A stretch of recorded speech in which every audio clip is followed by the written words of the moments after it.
Hey, my name is Michelle. I'm 28 years old.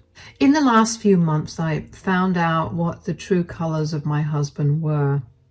They weren't very pretty. Let me start by telling you about him. I met my now ex-husband, Aaron, when I was freshly out of college through a dating app. I was bored and all my friends moved away after they graduated, and I wanted to be in a relationship. Over text, Aaron was great. He made me laugh and he seemed to be very successful. So we met up and he was just as great in person. We ended up going on a lot more dates until we finally made our relationship official. One thing you must know about me is that I owned, and still own, my own house. I know you're thinking that I must have been very young to own a house. I was given that house as an inheritance from my late grandmother. She loved me because I was her only grandkid and she left me the best gift of all. Anyway, another thing you should know is that Aaron is 3 years older than me, so you'd expect him to have a better handle on his life than I did, right? Wrong. When I met him, Aaron was drowning in debt. Since I was in a much better position and knew how to handle my finances, I offered to help him clear his debts. This was after being together for a year. I let him move into my home so he could save on rent and instead pay his debts off. Thankfully, he managed to do it, and he was a great person to live with. Aside from that, I also got to meet his mother, Grace. Now, I knew from the moment I met her that she was not my biggest fan. But I didn't let that affect me because I thought she just needed some time to come around to me. I thought that as time went on and as we spent a lot of time together that she'd like me. I did just that, and I thought Grace was actually beginning to like me, and I was really happy about it. Well, I was wrong. When Aaron and I hit the 3-year mark of our relationship, Aaron proposed to me. I was so happy about it. I couldn't wait to spend the rest of my life with him, and I couldn't wait to tell everybody in my life. Since Grace lived closest to us, Aaron and I decided that she would be the first person we told about our engagement. We invited her to dinner at her favorite restaurant, something we never did, so she knew that we had something to tell her. When she came in, she greeted both Aaron and me warmly. "Hi, Mom." "Hi, Grace. How are you?" "Hello, I'm good. I'm a little anxious about why you've called me out to dinner tonight." "Ah, there's nothing to be worried about." "Yeah, we have some amazing news, but I think we can wait till after the dinner." "Oh, come on. It's killing me. Just tell me already." All right. The good news is that Michelle and I are engaged." "Oh, yeah, and we're getting married in 6 months." "Wow, congratulations." "What? What happened? Are you upset about something? Is the wedding happening too soon for your liking?" "I don't think Mom cares about it. I don't think she's upset about it either. Let's just have our dinner, shall we?" "No, Grace is clearly upset about something." "Just drop it, Michelle." "Ignore him, Grace. What's bothering you? Why do you seem so upset after we announced our engagement?" "Do you really want to know?" "No, she doesn't." "Yes, I do. Please tell me." "I don't like you, Michelle." "What?" "Yeah, you're not good enough for my son. You're not pretty enough. You don't have a good enough personality, and you're boring. Aaron can do so much better than you, and I don't know why he's settling for you." "Oh, wow. Have you always felt this way about me?" "Yes. The only thing you have going for you is that you're young and you own a house. None of that is important though, which is why I think Aaron can do so much better." "That's enough, Mom." "Look, sweetie, I get that you're old enough to know what you like, but seriously, this one? I have friends who have daughters your age who look a million times better than her." "I'm still sitting here, and I can hear everything you're saying, you know. No offense, but I think you should hear this. You need to get prettier and get a better personality to marry my son. Mom, I love her and she is who I'm choosing to marry. You need to respect it. I'm not asking you to like her, but I am asking you to respect my choice. Do you get it? Or should we end this dinner? Fine. It's your life. Do whatever you want. Don't come crying to me when you realize that I was right. Let's continue with this dinner. You know what? You two can go ahead and have dinner. I'm not in the mood to eat, and I don't want to dampen the mood. I left before either of them could say another word. I couldn't believe that all the years I put in an effort to be liked by Grace were of no use. She hated me, and she was very outright about it. That stung. What made it worse was the realization that Aaron knew, but he purposely hid it from me.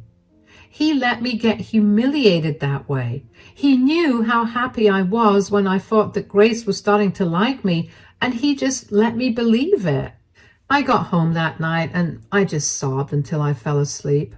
When I woke up, Aaron was still asleep and I had a job to get to, so the next time we talked was that night.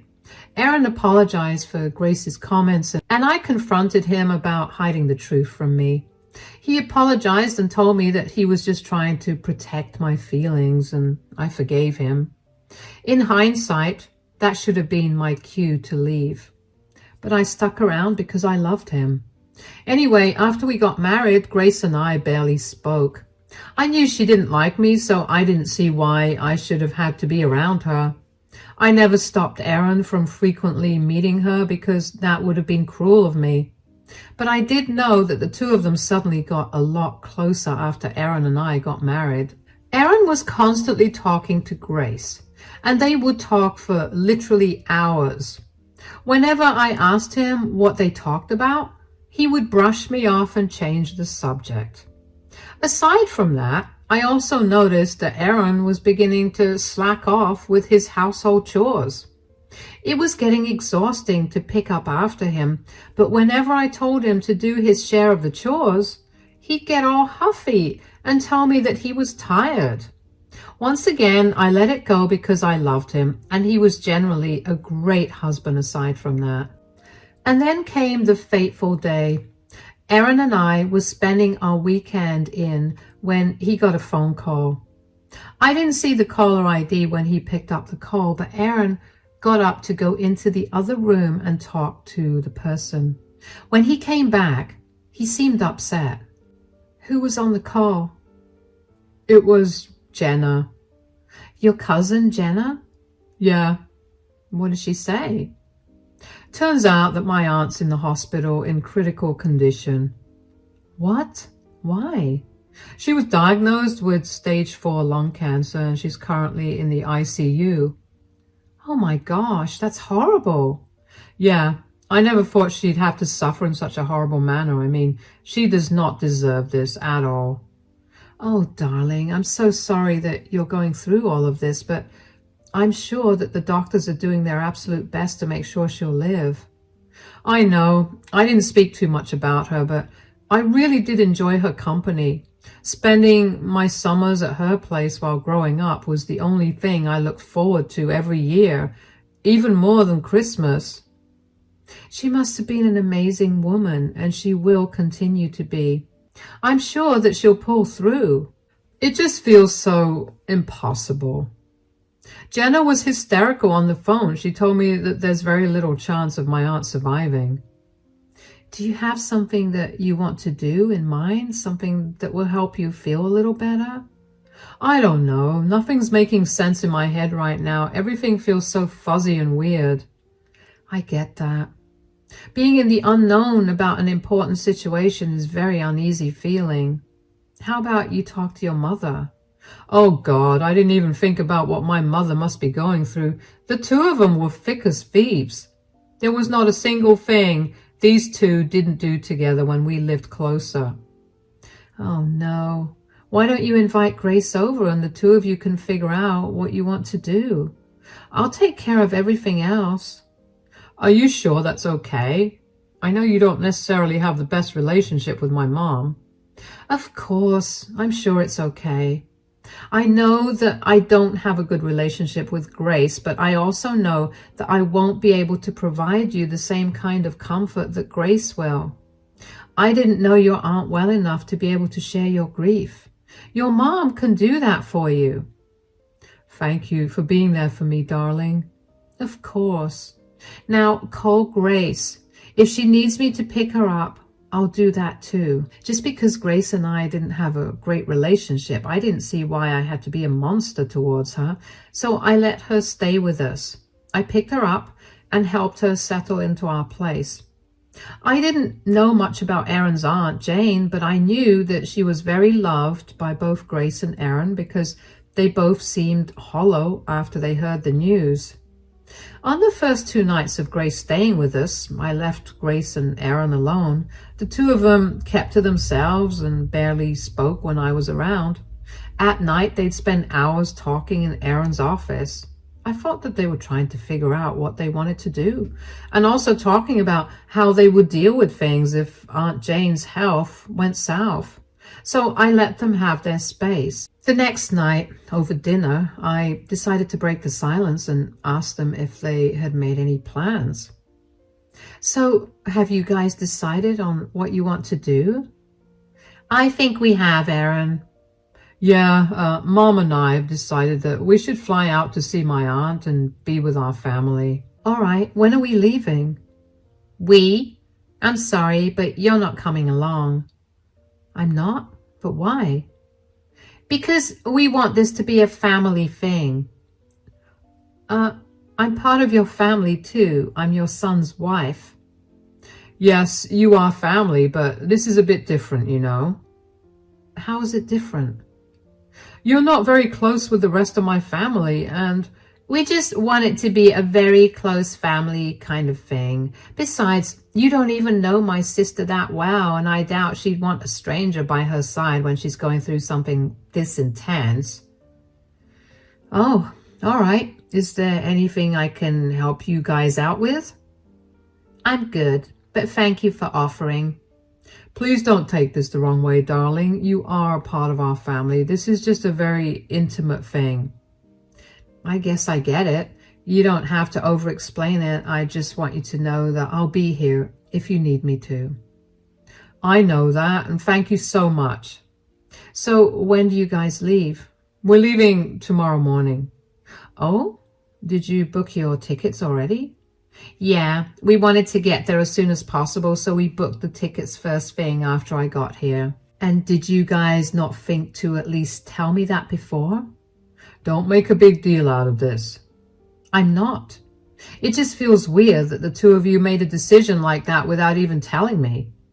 Why do we have to tell you anything about what we want to do during our family emergency? I don't think you have to. But it would have been nice. I mean, I've been helping you two out, and since you didn't want me to come, you could have told me before you booked the tickets. Look, we're still in shock about my aunt's sudden decline in health, and I guess it just slipped our minds, okay? We'll make sure to keep you more informed going forward. Our flight is at 11 in the morning, so we'll leave by 8:30, okay?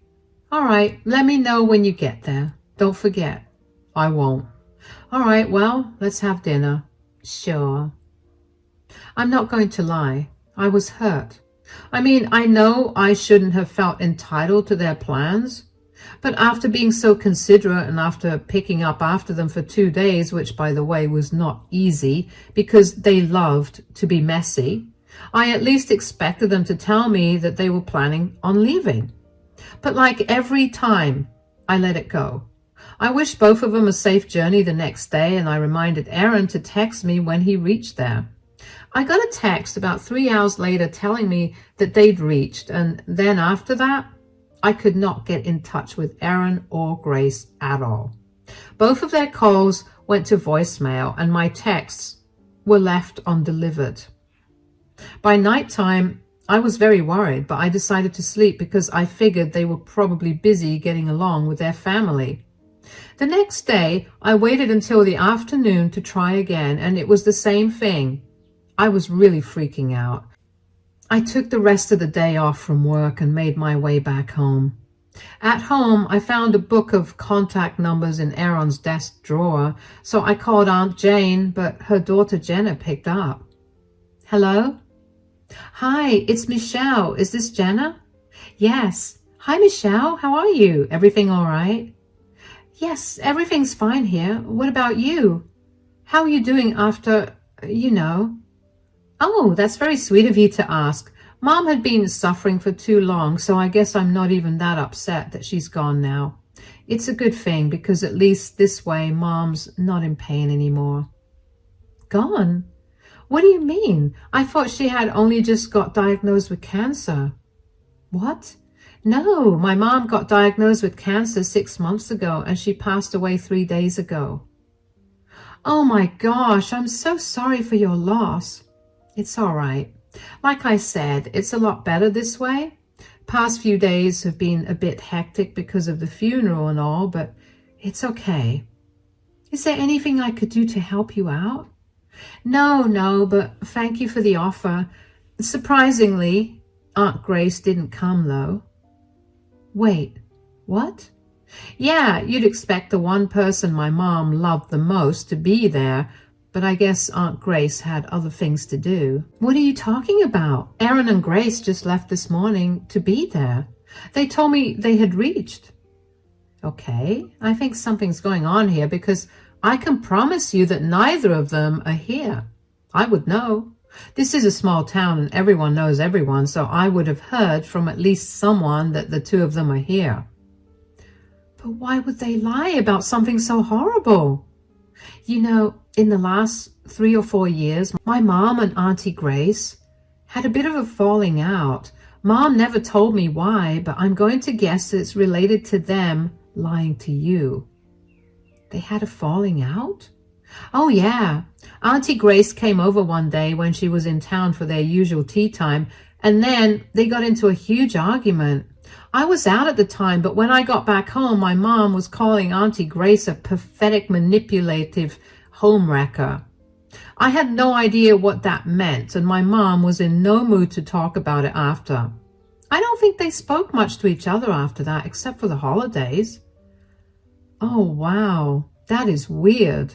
I'm so sorry that I dumped all of this on you. You have enough to deal with. No, it's okay, believe me.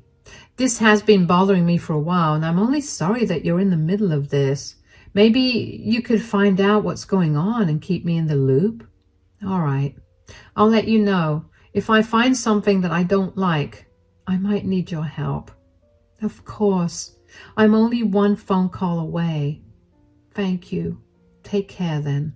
I was shaking. I don't know with what emotion because I was overwhelmed with anger, confusion, betrayal, and a host of other explosive emotions. I couldn't believe that Aaron had lied to me, especially about something as serious as the health of his beloved aunt. I knew I needed to get to the bottom of the lie, so I sat down and racked my brain about how to do it because Aaron had carried his laptop and his phone with him, so I couldn't access either. But then I remembered Aaron's iPad. It had all the information that his laptop and phone had, and he left it at home. I ran to his office and pulled out his iPad. My fingerprint was logged into the iPad, so it was easy for me to unlock it and access his passwords for various things. After going through his messages, I found texts between Grace and Aaron where they talked a lot of smack about me. That dated to just 4 months after Aaron and I got married. Apparently, everything I did or said annoyed him. That was very hurtful to read because for the last 2 years, he had always told me how he was the luckiest man in the world to have found me. He would tell me every day how much he loved me, and he always did the sweetest things for me without me ever having asked him. Was that all just a lie? After that, I looked through his credit card transactions and found tickets to Los Angeles. Now, I don't know about you, but California and Pennsylvania are not close at all. There was something else happening here and I needed to find out more. So I went through his messages with Grace again and found nothing. I decided to go through his socials and found his chats with one of his online gamer friends. There, he outlined his upcoming trip with his mother, where she was setting him up with her friend's hot daughters, so he could finally date someone attractive. Apparently, this friend didn't know he was married because he seemed excited for Aaron. Finding this out was more devastating than reading the chats between Grace and Aaron. I couldn't believe what I'd found. My entire marriage was a lie. I couldn't function after I found out all of that. I think that was the closest I got to being in a state of catatonia. I don't know how or when, but the rest of the day passed. The next morning, when I woke up, I decided I was not going to wallow in my grief. Instead, I was going to take revenge and teach both of them a lesson for being so disgusting. The very first thing I did was file for a divorce. Next thing I did was find the recording of Aaron telling me that his aunt was in critical condition at the hospital. I had security cameras all over my house because I was a single lady living in a house, so I had them installed in the common areas as well for added protection. I also grabbed the clip of Aaron and Grace telling me that they were flying back home to be with their family. I then took screenshots of Aaron's chats with Grace and his gamer friend. I made a file of it all and I sent it to Jenna. I called her after and explained what had happened, and she was furious, not only for me, but also that they would use her mother's name to help Aaron cheat.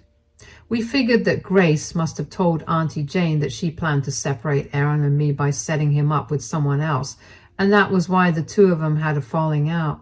Anyway, Jenna sent the files containing the evidence of Aaron's and Grace's disgusting behavior to the rest of the family, who she was sure was going to disown both of them.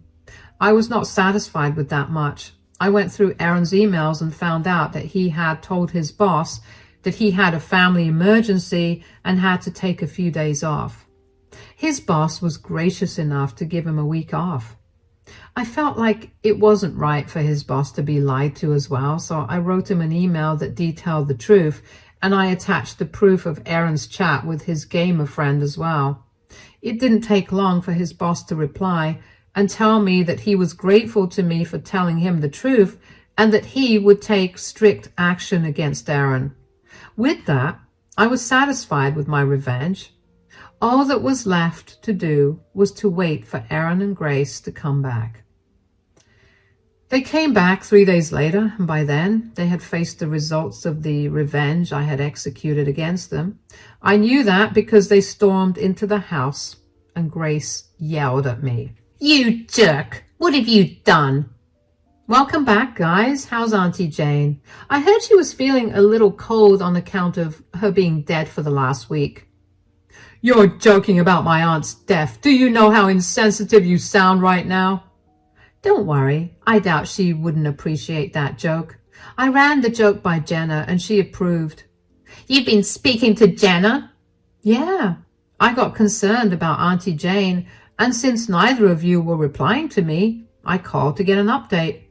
Imagine my surprise when I found out that you two lied to me about Aunt Jane's health and that you two didn't even go there." "So what? You just told everyone about things that happened behind our closed doors." "Do you know how many calls I've gotten? Calling me a disgusting person? Do you know how many family members have shunned me now? You and I both know that you are responsible for this. You were the one who convinced Aaron that he could do better than me, so you used your sister's death as an excuse to take him on a trip somewhere so he could meet someone. I was right, though. You're a monster. You've turned my family against me." "Sure, Grace. If blaming me is what will help you sleep better at night, then go ahead. And before I forget, here, Aaron, these are for you." "Divorce papers? You have got to be kidding me. You can't divorce me." Yes, I can. You willingly went on a trip with Grace so you could cheat on me. I don't want to be with someone like that. No, I mean that I should be the one that hands you these papers. You cost me my job. I got fired because you couldn't keep your mouth shut. I was only doing the right thing. I didn't think it was fair for your employer to be under the idea that you were experiencing a family emergency when in reality you were trying to cheat on me. That's just unfair and not a quality for a good employee to possess. How dare you ruin our lives this way? What is wrong with you? You can't ask me that question. You need to ask yourself that question. What about me? Was so bad that you had to convince Aaron to cheat on me, Grace? And Aaron, what about our relationship? Did it upset you so much that you agreed to cheat on me? And what made the both of you think that it was okay to use a close family member's name as an excuse for you to do something so disgusting? You are no one to talk to or question us about our morality. I think I am allowed to do that when both of you tried your best to hurt me in the worst way possible. But you know what you didn't count on? Me being vindictive and petty. So go ahead and enjoy your new life. Aaron, make sure you find a woman who'll be okay with being with a mama's boy who can't think without his mama's help. I've packed your things up. You can either leave or sleep on the couch. I don't want to spend another second looking at your face. You ruined my life and you have no remorse for it. You're a psychopath, says the cheater. Take your things and leave. To this day, I still don't understand how Aaron and Grace could think that I did them wrong when they were the ones who lied to me and used the name of a dead person to do it. But after that conversation, Aaron picked his things up in a huff and left. Grace sneered at me before she turned around and left too. Even though I wanted to change the locks to the house, I didn't want that to get in the way of the divorce, so I let it be. But Aaron didn't bother to reach out to me after that. The only way we communicated was through our lawyers. Other than the house, we had to divide the rest of our things. Aaron was not cooperative at all, and he fought for everything down to our snacks in the pantry. Yeah, Aaron thought it would be a better way to get back at me. I didn't mind it because I knew that it would hurt his pocket more than it would cause me mental anguish. But during the divorce, Jenna and I ended up talking a lot and we got very close. So even though my marriage ended badly, I still got a friend out of the whole ordeal. She told me that the rest of her family was very shocked by Grace and Aaron's behavior. Turns out the whole family had various issues with Grace and Aaron, but only remained close out of obligation because they knew that if they ostracized either of them, Auntie Jane would also leave because she would not leave her sister's side. This was the final straw for them, and they decided to never keep in contact with Grace and Aaron. Some of them even reached out to me to check on how I was doing, and I ended up also making some really good connections through the process. After the divorce, though, I'm learning to finally live life freely. I no longer have to deal with the anxiety of having someone blatantly dislike me for stupid reasons, and I didn't have to pick up after a man-child. I know that the divorce ate through almost all of Aaron's savings only because I knew how much he had saved. Aaron had at best another month to find a job, and in today's economy, I wondered how he'd accomplish that. Not my problem, though, and for now, I want to enjoy my newfound freedom. Thank you so much for listening to my story.